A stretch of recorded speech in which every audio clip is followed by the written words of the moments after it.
Hi, this is Ching Kitan, also known as Mr. Ching Positive. Welcome to my YouTube channel. And the topic I'd like to share with you is about forgiveness. Ikaw ba ay nasaktan ng ibang tao? May tao ba nangako sa iyo na hindi tinupad?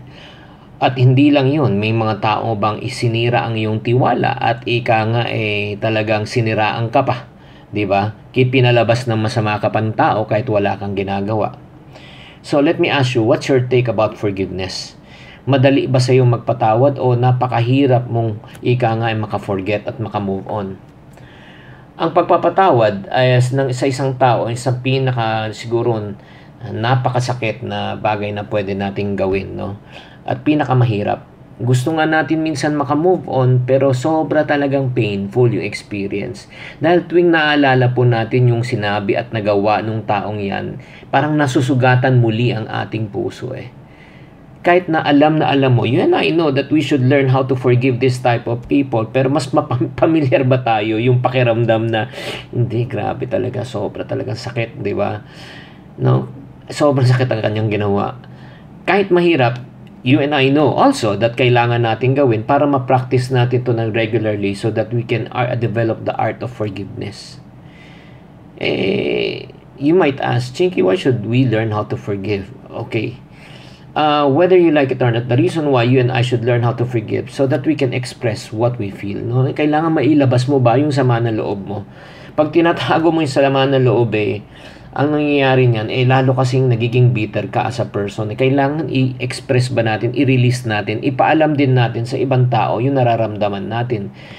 Kapag hindi natin to nagawa, ang puot at galit, anong ginagawa nito? Ninanakaw nila ang ating kagalakan, ninanakaw natin ang ating kapayapaan, at ninanakaw din ang ating kalusugan dahil hindi tayo makatulog na mabuti, nai-stress tayo sa buhay.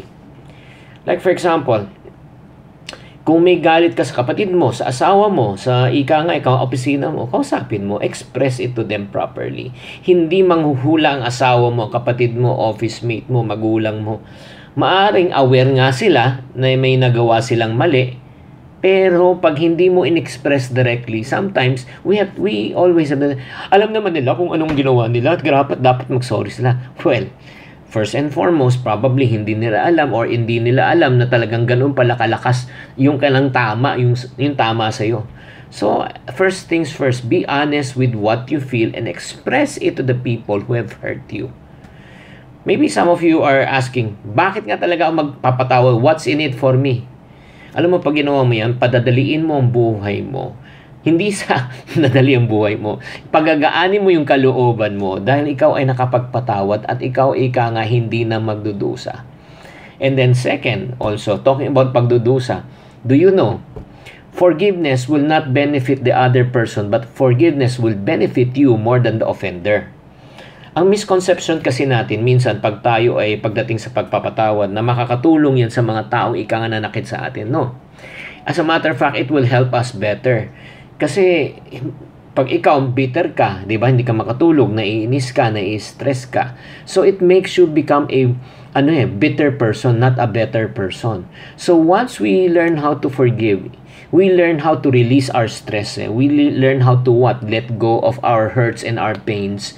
And ang nangyayari, nagkakaroon tayo ng healthy living rather than yung unhealthy living. So, ito lahat ng mga ginagawa po natin, nagiging positive po ang ating aura. Nagiging positive po ang ating outlook sa buhay, hindi siya nagiging negative. And the third reason, primary reason why you and I should learn how to move on and forgive is because we are also forgiven. When I talk about we are forgiven, diba, the Bible says, forgive us our sins as we have forgive those who have sinned against us. We pray that in the Lord's Prayer. Ang ibig sabihin niyan, lahat tayo ay nagkasala. Lahat tayo ay may pagkukulang. Lahat tayo ay nakasakit na rin ng damdamin ng ibang tao.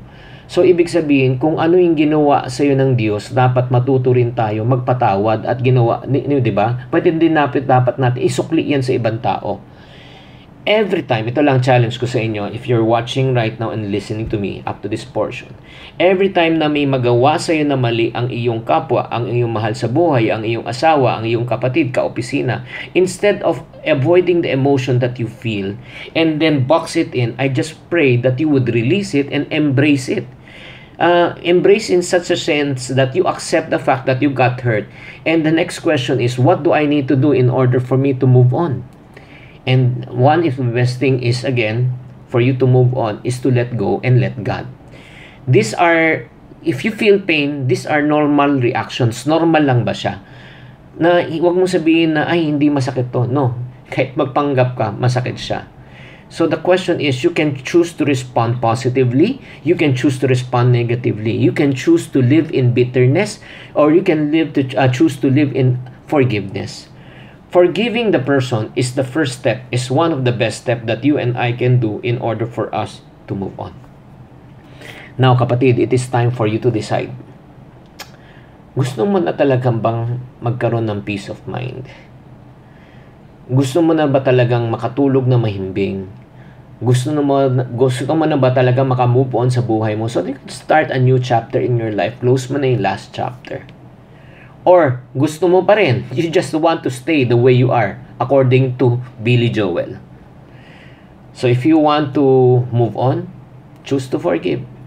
And I always tell people the reason why you have to choose to forgive, because that person doesn't really deserve your forgiveness, but you deserve peace. So it's time for you to think, reflect, and apply as we end this session.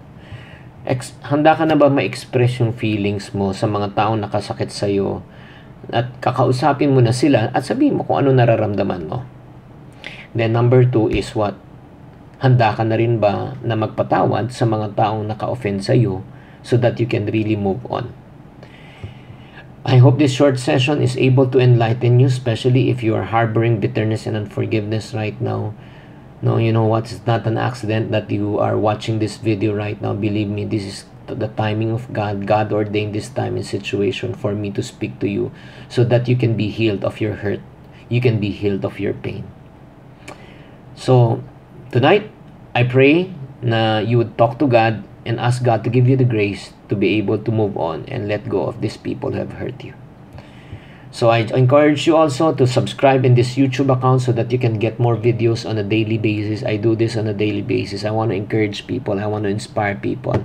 So if you want to know more, again, please follow my Facebook, Twitter, my Viber account. Go to public chat and follow Chinkitan. This is Chinkitan saying, to every problem, there's always a solution. If you're not part of the solution, part of the problem. Always think positive,